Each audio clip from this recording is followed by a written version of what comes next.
বিমানের মধ্যে যে মহিলারা থাকে বিমানবালা, এরা অনেক সুন্দরী হয় এবং এদের কাপড় অর্ধেক অর্ধেক কোম্পানি দিছে যে কিনছে, সেটা তো আর তারা করতে আনব, কথা বুঝেন?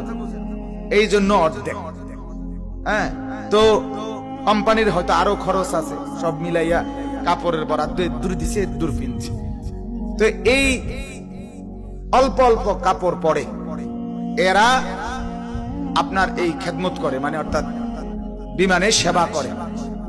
এই মহিলাগুলো অপরূপ সুন্দরী। এই বেচারা ওই শেঠ ব্যবসায়ী, উনি হযরতের পাশেই বসা। তো এই মহিলারা তো আসতেছে যাইতেছে, উনি হযরতকে বলতেছেন, হযরত হযরত দেখেন দেখেন, আস্তাগফিরুল্লাহ আস্তাগফিরুল্লাহ, মহিলাগুলোর কাপড় চোপড়ের কি অবস্থা। তো হযরত তখন বললেন, আরে ভাই, তোমার আস্তাগফিরুল্লাহর উপরে আস্তাগফিরুল্লাহ, पहले तो नजर हटाओ फिर तो আস্তাগফিরুল্লাহ পড়ো। আগে তো কি সরাও?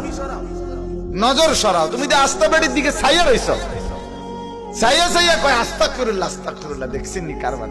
কি দেখতে? তুমি তো দেখেই রইছো।